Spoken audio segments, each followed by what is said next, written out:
the land ownership in the country ought to be streamlined.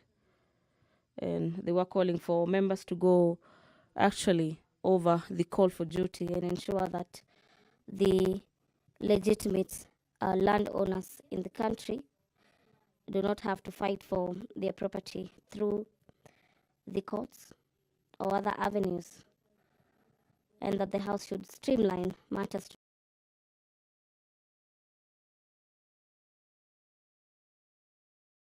do with land ownership in the country to equally reduce cases where the court will be dealing with court cases as a result of the emotive land issues in the country. The principal objective of this bill is EO2. The bill is proposing the establishment of the land control committees in each constituencies to replace the current land control boards. The land control committees are to comprise of persons drawn from within the locality who will be serving their conversant with the traditions, customs, and the way of life of communities surrounding them in their areas. According to the mover of this bill, this is a bill, our dear viewers, sponsored by Honorable Member of Parliament, Honorable Wilberforce Ondo. And in this bill, he has specified that when these are done, when things are put in place in regards to much as land ownership in the country, this will enable each proposed transaction to be reviewed properly and soberly with a view of ensuring that there is proper utilization of agricultural land, and this is for the benefit of all. It is additionally proposed that the land control committees do develop the use of alternative dispute resolution mechanisms in their operations, and that they do undertake evidence gathering and fact-finding on the request of parties and the courts in matters relating to land and land use.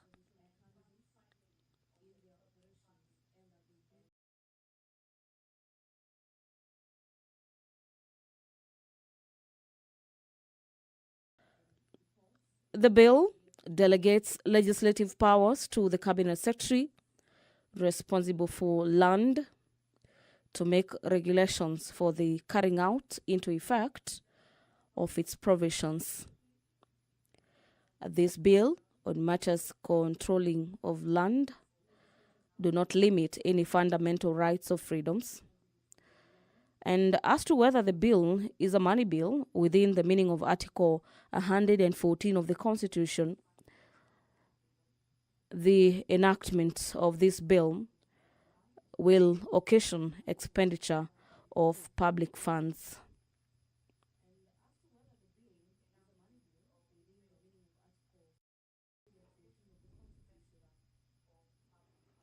Well, the bill under Part 5 on matters provisions on delegated powers, the Cabinet Secretary may make regulations for prescribing anything which may be prescribed under this Act, and generally for carrying out into effect the purposes of provisions of this Act.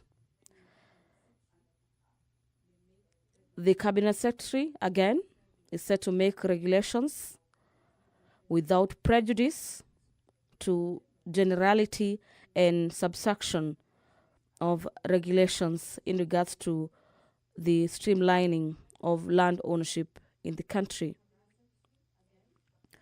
For the purposes of Article 94, subsection 6 of the Constitution, the purposes as well as objectives of the delegation is to enable the Cabinet Secretary make regulations to provide for the better carrying out into effect of the provisions of this Act, and equally enable the land control committees and appeals committees to discharge their functions more effectively.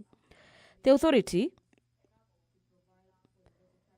of the Cabinet Secretary is to make regulations under this Act and will be limited to the bringing into effect the provisions of this Act and equally fulfillment of the objectives specified under the bill. The other aspect factored in this bill is the principles and the standards applicable to the regulations that will be made under this section. And these principles and standards allow me to hand over back to the chamber.